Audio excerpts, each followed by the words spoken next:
Bien. Eliana Sousa Martínez, Potosí, Bolivia. En 2017 participa en la antología iberoamericana de microcuento compilada por Homero Carvalho.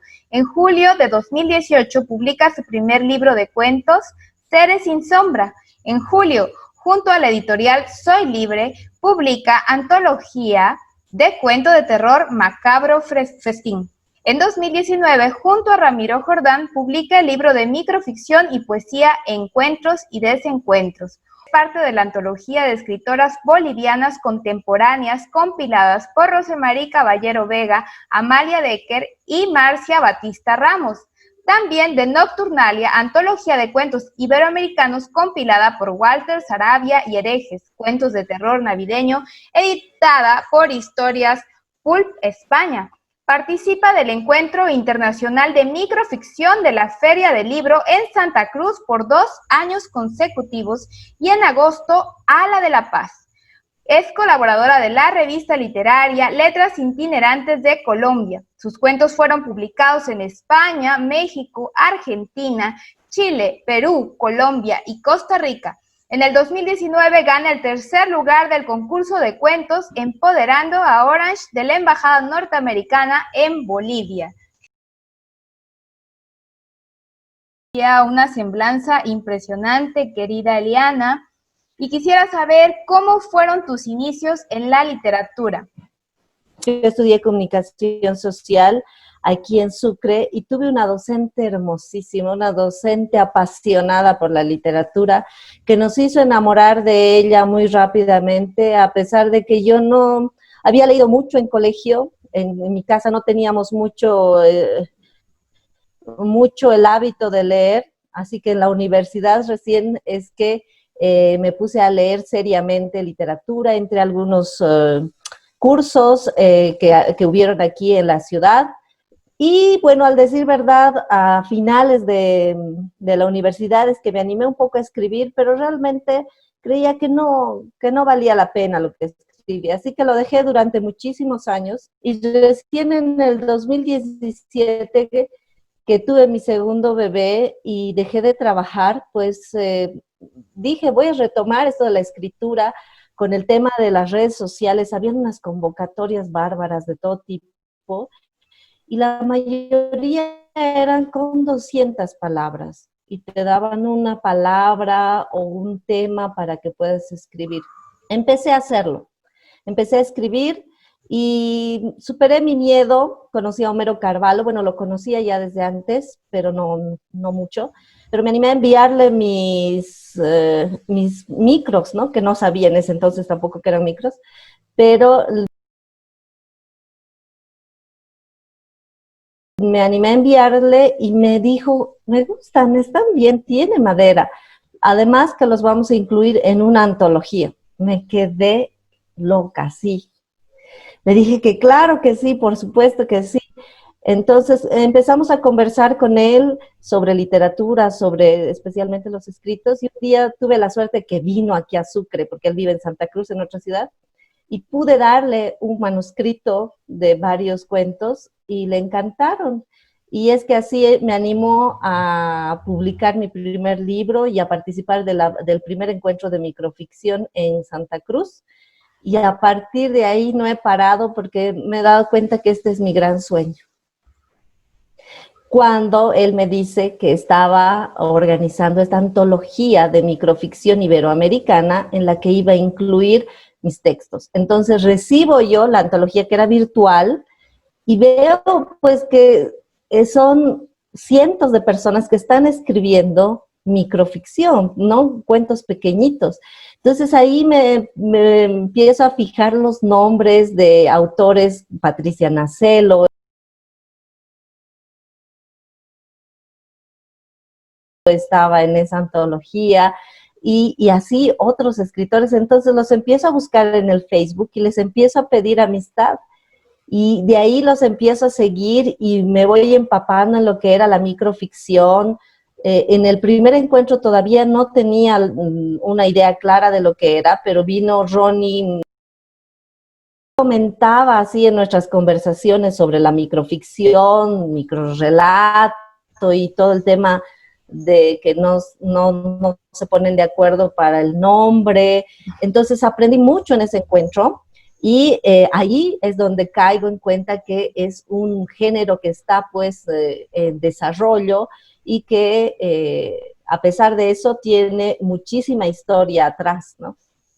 ¿A ti quién te dio o quién te ayudó, boom, a expandir la mente y que explotar cada recurso dentro de ese microrelato o esa minificción? Bueno, mira, Carla, me pasa lo mismo que a ti. Yo también empecé con cuento. Lo que te digo que empecé hace años a escribir, hace muchísimos años y lo dejé, escribía cuento en realidad, ¿no? En esa época ni siquiera me hubiera imaginado que existía la microficción. Sí había leído muchos cuentos cortos de Cortázar y Borges, por ejemplo, que me fascinaban, ¿no? Atrás Continuidad está, de por cierto, Cortázar. Exactamente. Continuidad de los parques me pareció Sí. genial y realmente siempre, siempre he querido escribir como Cortázar desde que leí su primer cuento. Eh, pero la verdad es que tengo el mismo problema, te digo, porque yo al principio trataba de escribir un cuento largo en pequeñito. Fui siguiendo a los microficcionistas actuales, los que están ahora publicando en las redes sociales. Y entonces realmente ahí es donde como tú dices, mi cerebro se abrió a otras formas de la microficción, que no necesariamente es una historia.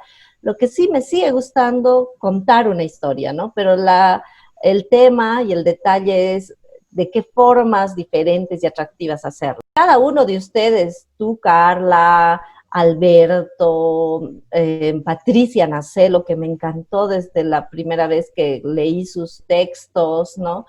Y también los clásicos, ¿no? Monterroso, por ejemplo, Shua me parece magnífica porque ella escribe de formas tan diferentes cada vez. Y escuchándoles hablar sobre estos escritores y leyéndolos sobre todo, es que me fui dando cuenta que la microficción es mucho más que solamente una historia, ¿no? Que hay que buscar las formas. Y en algunos talleres que he ido tomando con, por ejemplo, Bombia Geraudí González, con ella también hicimos unos ejercicios sobre avisos, por ejemplo, ¿no? O sobre los metatextos, ¿no? Hablar sobre el mismo lenguaje o sobre otros textos. Entonces eso me gustó mucho, a pesar de que todavía no lo estoy aplicando. De Cañas, por ejemplo, entonces ella me fascina, la escucho, la leo y digo así, ese lenguaje poético tiene que haber en alguno de los textos. Entonces casi a la poesía, pues me he puesto a escribir poesía porque he dicho, necesito encontrar también ese lenguaje hermoso, ¿no? Que puede darle ese toque a una minificción. Entonces estoy haciendo ejercicios, creo que todavía estoy aprendiendo mucho y que todavía tengo más que explorar. ¿Tú crees que las argentinas también traen algo de poetas en la sangre? Porque el Dilco también es como que escribe y me suena, pues tiene una musicalidad, un ritmo, unas imágenes y metáforas increíbles. Y creo que eso pasa con, no sé, con la mayoría de los contemporáneos que estamos leyendo ahorita, siento eso. Nélida sí es impactante, Patricia Nachelo igual. De acuerdo, sí, sí, yo también he notado eso y que tienen como ese estilo más poético en toda la minificción en Argentina, por ejemplo, me encanta. Y las chilenas, el lado social también, lo que explotan. Cuando conocí, gracias a Yurena González en sus entrevistas, a Paulina, que hace microteatro, fue otra cosa así, wow, ¿no?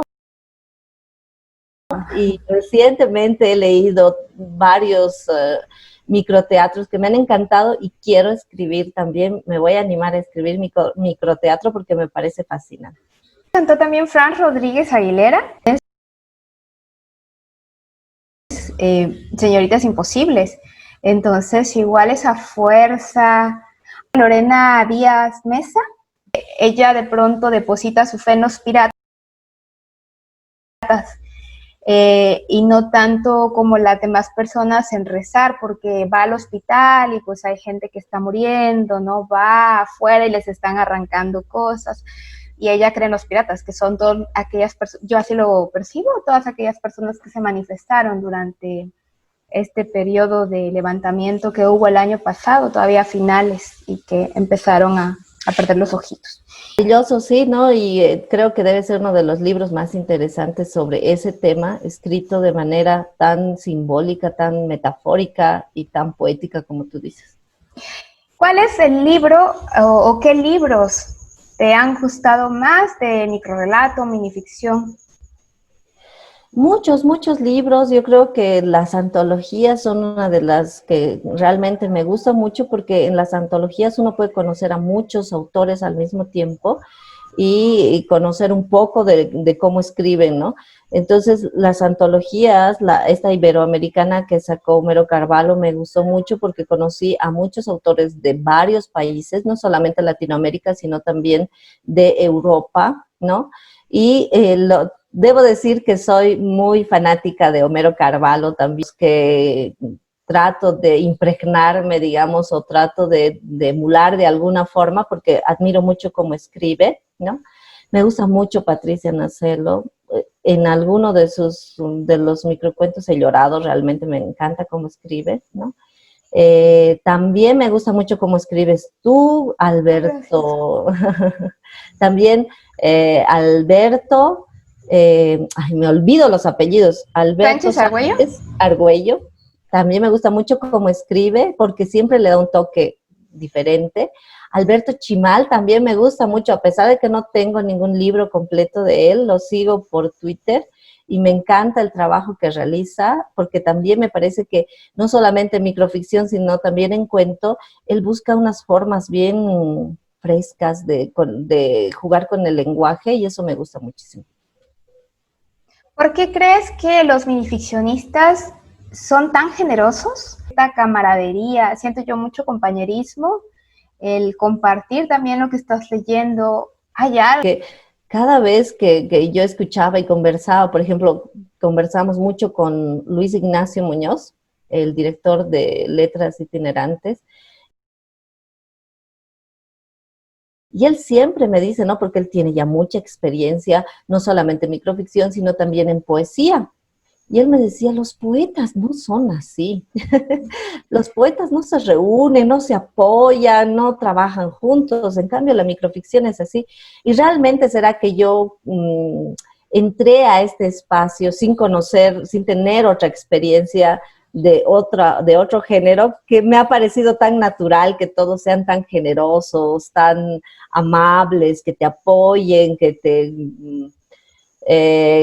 den una mano, que te den una opinión cuando se las pides, que siempre te tomen en cuenta. Tal vez es la forma de ver diferente del mundo que tienen los microficcionistas como tú decías, ¿no? De ver las partes de un todo en pequeñito. No sé, la verdad no sé, o el corazón lo tienen más grande de tanto escribir en breve. No sé, no sé la verdad. Tus textos a mí me encantó Suerte. Yo, wow. ¿Cuál te gusta más? Unos que me salen que tienen así un dejito poético, me gustan mucho porque es algo que yo había buscado, digamos, ¿no? Que no comencé con eso, pero que sí había buscado.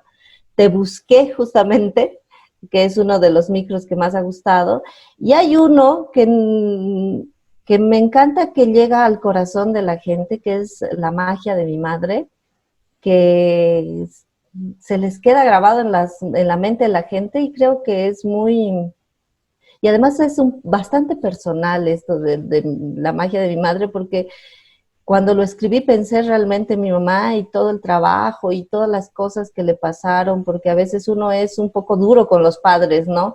Les reclama muchas cosas, pero alguien me dijo, es que te tienes que poner en los zapatos de tus padres, cómo estaban viviendo, qué les enseñaron a ellos de la vida, ¿no? Entonces, en este micro de La magia de mi madre traté un poco de ponerme en los zapatos de mi mamá y creo que de alguna forma eso me hizo ver que todo lo que habíamos pasado juntas pues tenía un porqué. ¿Y qué te dijo tu mamá cuando lo vio? Bueno, mi mamá no es muy expresiva, justamente ese es el tema. Así que no sé si lo terminó de entender o si se dio cuenta que era ella, no sé, la verdad. Lo han grabado varias personas, lo han publicado en muchas revistas y es uno de los que así le tengo un cariño especial. Preguntarte cómo es tu proceso creativo, Eliana. Bueno, ha ido cambiando mi proceso creativo, ¿no? Al principio he tenido momentos muy prolíficos en los que soñaba algo y escribía algo. Escuchaba algo en la radio y escribía, y así, ¿no? Pero después no ha sido tan fácil, ¿no? Y lo bueno es que he conocido mucha gente generosa, entre ellas Homero Carvalho. Tengo un mentor maravilloso que se llama Daniel Canals, que es de España, con quien hacemos ejercicios semanalmente y cada uno nos planteamos retos sobre diversos temas.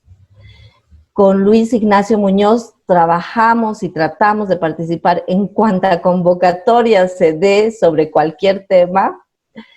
Y últimamente he entrado al Mundial de Escritura, que no sabía que existía, que te comenté, ¿verdad? Al final yo entré.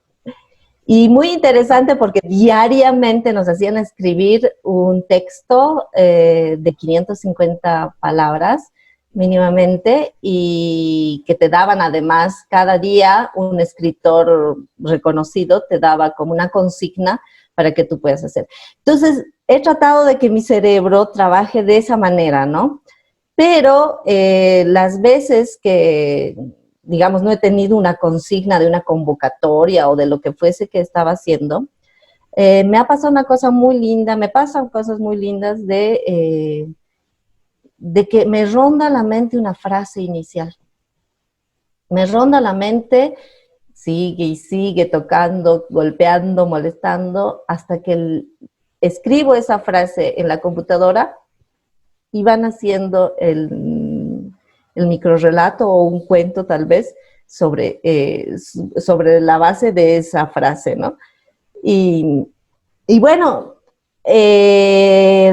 disfruto mucho el proceso de creación, la verdad, me encanta, ¿no? Me ha costado mucho ese soltarse, de no preocuparse por los errores ortográficos o porque buscas una palabra y no la encuentras. Me ha costado.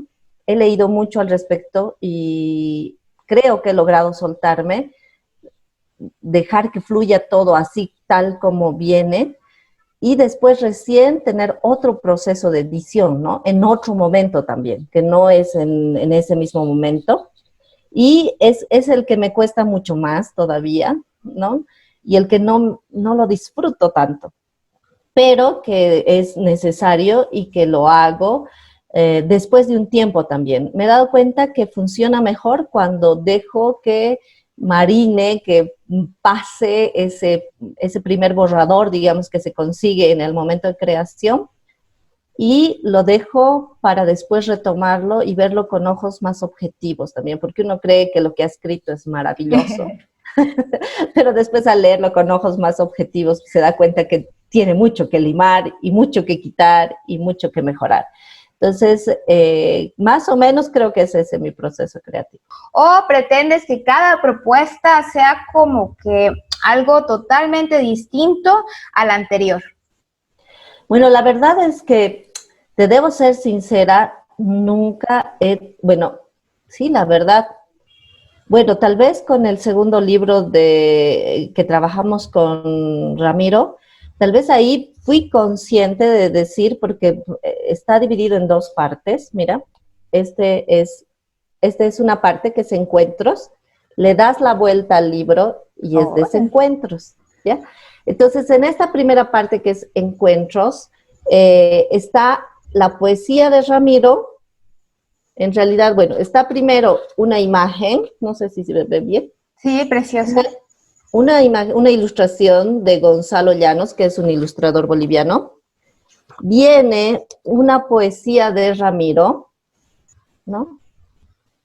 Y en base a esta poesía, yo escribí una microficción después.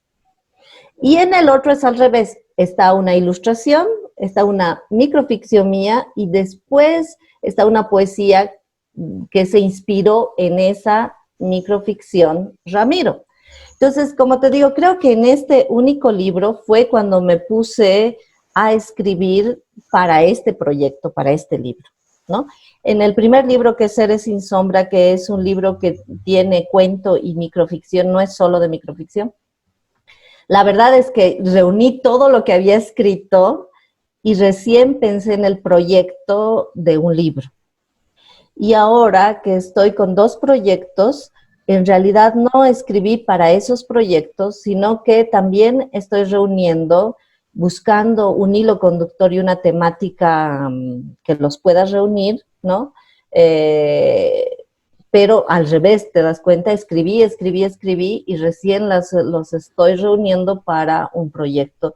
La verdad es que por ahora no he tenido el proceso de escribir específicamente para un proyecto, pero quiero hacerlo porque me parece que es metódico, disciplinado y una forma también que quiero probar cómo me va, pero nunca lo he hecho así. Eliana, si hubiera una persona que no tuviera acceso, bueno, no sé, que le fuera difícil encontrar talleres o gente generosa como el maestro Homero, ¿qué le aconsejarías para poder escribir minificción, pero de una manera que haya una conciencia? Que es lo que quizás en un inicio, bueno, a mí así me pasó otra vez, no tenía esa conciencia de que era un microrelato, de todo lo que se puede explorar, de cómo abrir la mente.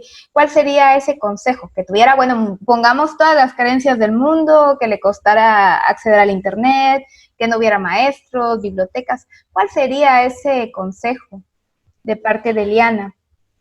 Bueno, mira, Carlita, yo creo que gracias a Dios hay menos gente que tiene menos acceso al internet.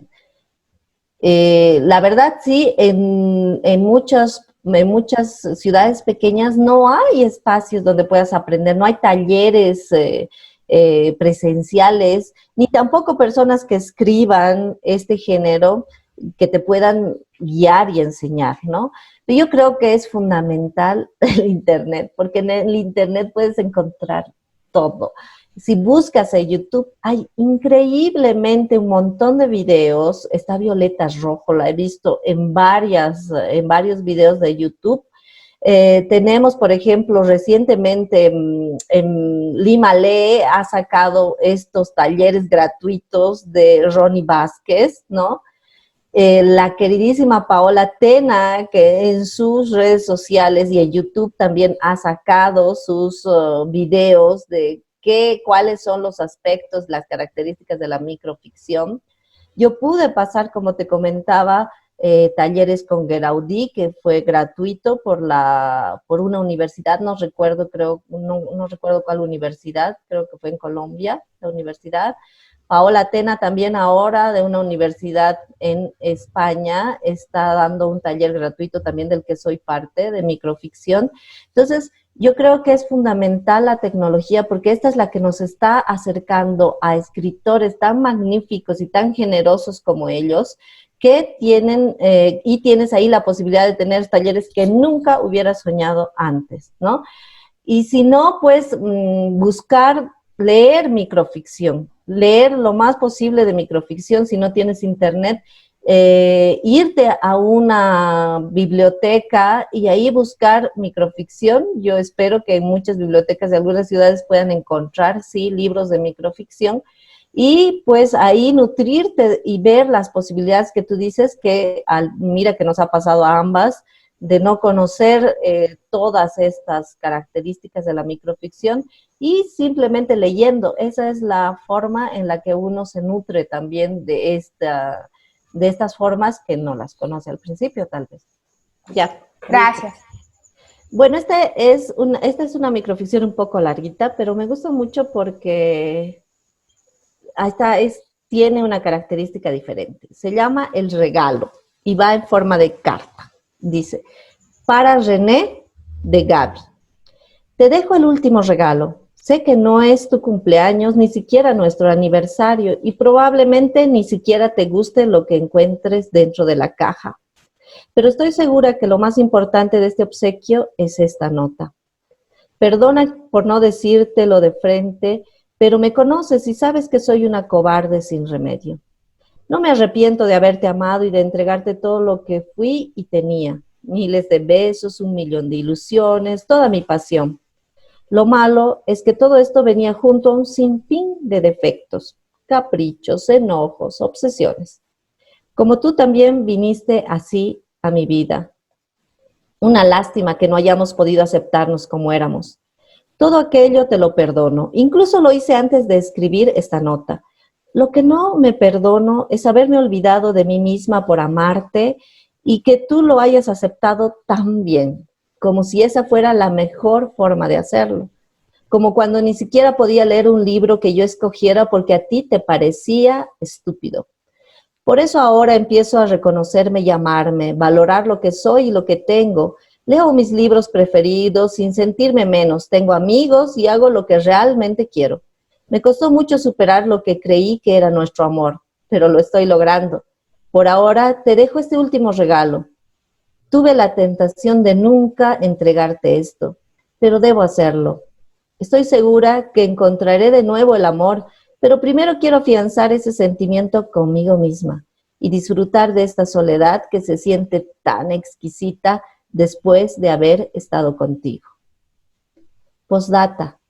En mi diario encontrarás todo lo que sentí cuando estaba a tu lado y espero que eso sea suficiente para que seas consciente de quién eres.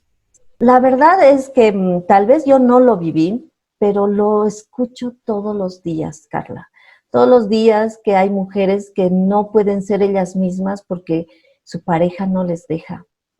He conocido historias tan fuertes. Tenía una amiga que que enseñaba a leer a señoras del mercado que vendían cosas y las señoras no querían, no se animaban a entrar al curso que era gratuito, que mi amiga iba a los lugares, a su venta, digamos, a su lugar donde ella vendía a enseñarle, no tenía que ir la señora a una escuela, nada. Ella iba y personalmente les enseñaba. Y las señoras no querían. Y ella me decía, no entiendo por qué no aceptan, no quieren. Y después una le dijo, es que mi marido no quiere. No quiere que aprenda a escribir ni a leer, porque hacía alfabetización. Entonces, eso y otras cosas que uno ve en amigas, en parientes incluso, pues te das cuenta que a veces una no puede ser, creo que nos enseñan mucho a que el amor es que un sacrificio sobre todo, ¿no? Es decir, aceptar lo que te dicen. Si te dicen que no hagas, que está mal lo que estás haciendo, que te estás vistiendo mal, que te estás pintando demasiado, que estás mostrando demasiado. Entonces, todo eso no te deja ser tú misma, ¿no? Entonces, creo que ahí es donde yo me inspiré a partir de la poesía de Ramiro y dije, ¿por qué? ¿Por qué tiene que ser así? Y a veces no pienso mucho la historia, pero la historia empiezo con algo y va fluyendo. Porque es recurrente en mí. Siempre hablo sobre mujeres que tienen este problema. ¿Será que me da tanta rabia que escucho cada vez en las noticias que pasan cosas tan horribles a tantas mujeres y en nuestra Latinoamérica mucho más? También, sí, también en México es terrible. Y esa era otra pregunta que te iba a hacer, que cuál es el tema recurrente o qué fijaciones tienes, porque a veces... Cuenta que un tema recurrente son las mujeres. Son las mujeres que tengo muchas protagonistas mujeres que hablan, ¿no? Y yo pienso que son todas las mujeres que están dentro de mí. Entonces soy así como cuando uno tiene muchas personalidades al mismo tiempo. Y creo que cada una de esas mujeres que están dentro mío, pues quiere contar su historia, ¿no? A mí siempre se me ha hecho como la matrioshka, y en vez de que hablas, la muñequita rusa y dentro hay otra y otra y otra, y creo que somos eso, como mujeres, está tu mamá, están tus amigas, y hasta abajo la semilla, ¿no? Quizás esa niña interior que tú eres también, y que ahí está, que es la que intentas proteger con todas estas otras capas, no sé, se me hace... Sí, y es cierto. Y cuando uno escribe, pues como que esas mujeres de las que tú describes quieren hablar, quieren decir, quieren hacer escuchar su voz, quieren contar su historia, ¿no? Entonces, cada mujer que uno, me ha encantado lo que has dicho, cada mujer que uno conoce, ¿no? Se vuelve parte de ti y al ser parte de ti, claro, como escribes, pues quieren que escribas sus historias, ¿no? Claro. Se llama Te regalaré, de Ramiro Jordán. 6 versos de amor, 7 baños de luna, 10 flores de ajenjo, un viaje al infinito, 4 noches de amor, 3 fotos juntos, 1000 caricias, 2 eternidades, y a cambio solo te pediré un beso. Qué hermoso. Como verán, es una reinterpretación que yo he hecho de su poema dedicado al amor. A ver, se llama Dos corazones y dice: otra vez habían cambiado los papeles, los sentimientos de cada uno iban transformándose camaleónicamente de acuerdo a la etapa en la que estaban en su relación. Fueron muchas en 10 años de haberse conocido. La intensidad del interés, la atracción y finalmente la fuerza del amor parecían convertirse en una pelota de tenis que iba de una cancha a otra. Cada uno la tenía el tiempo suficiente como para controlar al otro a través de lo que podía generar él en ella y viceversa. Entonces ambos fueron entendiendo que el proceso del amor era un juego macabro de poder, aunque con el dulce toque de la fascinación del uno por el otro. Aquí se preguntaron si, sabiendo de antemano lo que vivirían, ¿cambiarían algo del momento en que se conocieron? ¿El conocimiento podría aniquilar el sentimiento? Tal vez seguir de largo y no cruzar sus miradas hasta que en un hola de él fuera respondido por una sonrisa de ella. Ahora, después de verse a los ojos, sentir los latidos acelerados de sus corazones, igual que en su primer encuentro, pueden contestar desde el miedo que nace desde sus entrañas, que a pesar del dolor, de la frustración, de la ira, de la vulnerabilidad, de los desasosiegos, de las impotencias y de los arrebatos que podía causarles este amor, no lo cambiarían, porque la felicidad de estar juntos, aunque fuera efímera, definitivamente valía la pena. Ahora que mencionas a Jorge, me gusta esta propuesta de llevar el microrelato, la minificción a la parte audiovisual, también al contar historias. ¿A ti qué te parece ese llevarse, hacerlo transdisciplinario, digamos? Lo de los videopoemas ya es una realidad increíble. He visto libros digitales de poesías en los que uno entra a un link para entrar, está leyendo la poesía, entra a un link y entra a algo diferente, o dentro de ese libro digital, pues en vez de la poesía está el videopoema.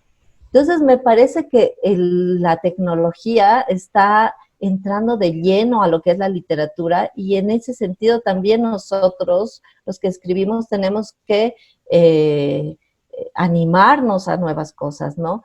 Entonces, llevar la microficción a video me parece genial. Lo está realizando, no recuerdo si es un escritor argentino, no sé si es Vique, no recuerdo el nombre, pero el apellido sí se me quedó. Él tiene un canal en YouTube donde está llevando su microficción a videos. Entonces, creo que es muy interesante y se pueden hacer cosas magníficas. Tú empezaste esto con los minificcionistas pandémicos en este nuevo reto que ya lo van a ver, se van a quedar locos porque ahí usamos toda nuestra creatividad para ya no ser la lectura clásica de leer nuestra microficción, sino de darle un plus a esa historia a través de cosas cotidianas, a través de cosas que tenemos en la casa, ¿no? Entonces, creo que podemos hacerlo y ahora hay tanto software libre y gratuito que podemos aprovechar, ¿no? Y aprender también, porque además del software uno tiene que saber cómo hacerlo, pero también hay esa información en la red, entonces podemos hacer lo que queramos y tenemos que empezar a hacer también, a llamar más la atención a nuestros lectores, y qué mejor de hacerlo en audiovisual, que es a los jóvenes por lo menos lo que más les atrae. Contienda. Rumiaba mi problema recordando cada detalle de aquella discusión. Lo que más me dolía era cómo no había salido ni una sola palabra de mi boca, ninguna frase coherente, por lo menos. Y claro, justo después, las oraciones precisas viniendo a mi mente, argumentos sólidos con los que hubiera ganado la disputa y hubiera hecho callar a mi contendiente. Por eso, decidí estar preparada para la siguiente vez. Armé en mi cabeza un pequeño discurso, firme pero agresivo. En el reencuentro, cuando estuve a punto de soltar todo de una vez, él me besó y lo olvidé todo. Se llama Te busqué. Te busqué por todas partes, en cada aroma de la casa, en cada sabor a café recién hecho, en cada piel tibia de fin de semana y en cada gemido voluptuoso de una noche cualquiera. Después de una larga y penosa resignación, te encontré en mis ojos llorosos, cuando por fin tuve el valor de enfrentarme a un espejo.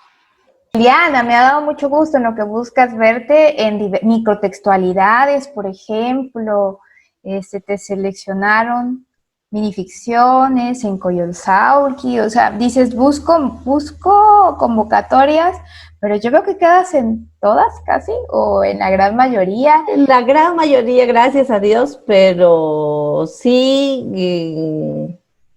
sí me encanta hacerlo porque creo que es una forma muy linda de ejercitar nuestro trabajo, pero también es muy lindo porque conoces a mucha gente gracias a Alquimia, por ejemplo, que es una convocatoria preciosa a partir de cuadros, poder escribir. Me encantó eso, la verdad.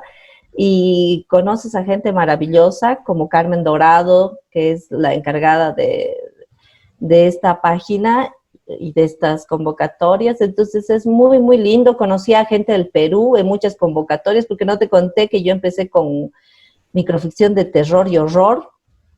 Que también era una pregunta que tenía para ti, ¿no? Porque me hablaste de amor y regularmente antes encasillaban o estereotipaban a las mujeres como que solamente escribían de amor, y era una gran mentira, porque Mary Shelley, por ejemplo, y entonces a mí me llamó la atención también eso, que a ti te guste el horror. No, pero es realmente lo último que he estado haciendo, porque en realidad no puedo escribir. No podía, por lo menos ahora creo que sí un poco más, pero no podía escribir historias que terminen, que tengan un final feliz, ¿puedes creer? Me pasa lo mismo, es como que ya el personaje te cuenta que quiere sufrir, ¿no? Porque para cuentos de hadas no es Y sabes que da mucho más el humor y la ironía siempre que les ocurren tragedias, ¿no? En esos finales. Exactamente, dice, amigas. El último día de vacaciones llovía. Claudia prometió escribir a diario. En el fondo sabíamos que nada sería igual. Gotas insistentes caían detrás de la ventana. Otras chicas contagiadas por esa humedad lloraban, despidiéndose de las que creían eran sus amigas del alma. Con Claudia también hicimos promesas vacías. Concentrada en la llovizna, volví a ver imágenes de la noche anterior, donde mi mejor amiga solo observaba, mientras mi cuerpo dejaba de responderme, después de tomar una botella de soda que ella me dio. Vi también a Julián, que se acercaba bajándose los pantalones. Así nuestra amistad de toda la vida se rompería para siempre. Tengo aquí, este es el libro Seres sin sombra, se llama Fantasías y dice: nunca había preparado con tanto gusto una cena, la mesa arreglada como si fuera un día festivo. Mis hijos se asombrarán y quedarán encantados. Toda mi vida quise complacer a los demás. Nada de lo que hacía lo había elegido libremente, ni mi carrera, ni mi esposo, ni siquiera mis amigas. Mi vida entera es una actuación, una mentira escrita y dirigida primero por mis padres, luego por mi marido, y ahora puedo sentir que mis hijos también me controlan. Todo esto me asfixia. En cada cosa que hago siento que se me va la alegría. Ya no sé sonreír. Siento que vivo un infierno rodeada de demonios que torturan mi alma. Pensé en el suicidio, pero soy muy cobarde para hacerlo. Lo único que me queda es buscar esta ansiada libertad en mi mente, en mi imaginación. Por ejemplo, fantasear en cómo renunciar a mi trabajo y envenenar la comida de la cafetería para ver morir a todos vomitando sus intestinos. Visitar por última vez a mis padres y despedirme iniciando un incendio en su casa.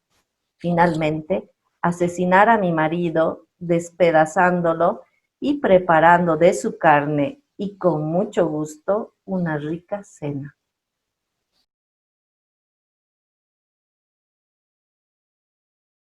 Y eso, ¿no? Estoy aprendiendo también con ustedes, con todas las escritoras, las que somos parte del REM también, que Sí, esta sororidad es sumamente importante porque el apoyarse a unas a otras es lo que nos va a hacer ser mejores personas y ser más fuertes entre todas también, ¿no? Y contar nuestras historias desde diferentes puntos de vista es la mejor forma de hacernos escuchar frente a cualquier cosa.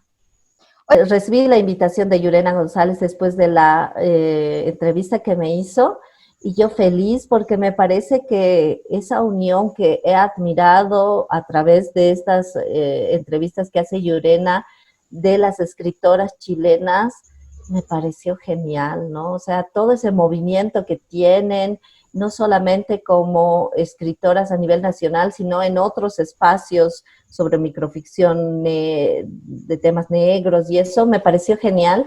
Y cuando me invitaron me sentí muy feliz y muy orgullosa porque dije, sí, está muy bien, porque yo quería ser parte. Había leído algo en tu muro también sobre eso y dije, ¿qué será eso? Debe estar súper interesante. Y me animé porque creo plenamente que la unión hace la fuerza y que mientras más mujeres nos demos cuenta que podemos brillar al mismo tiempo que otras y que es más interesante ayudar a brillar a otra para que todas brillemos, creo que vamos a conseguir muchísimas más cosas. Y vamos, mientras más mujeres estén dentro de ti, vas a ser una mujer más enriquecida, mejor, y vas a entender más a otras personas, te vas a poner en los zapatos de esa otra persona. Y bueno, tiene tantos beneficios que no estaríamos toda la noche con eso.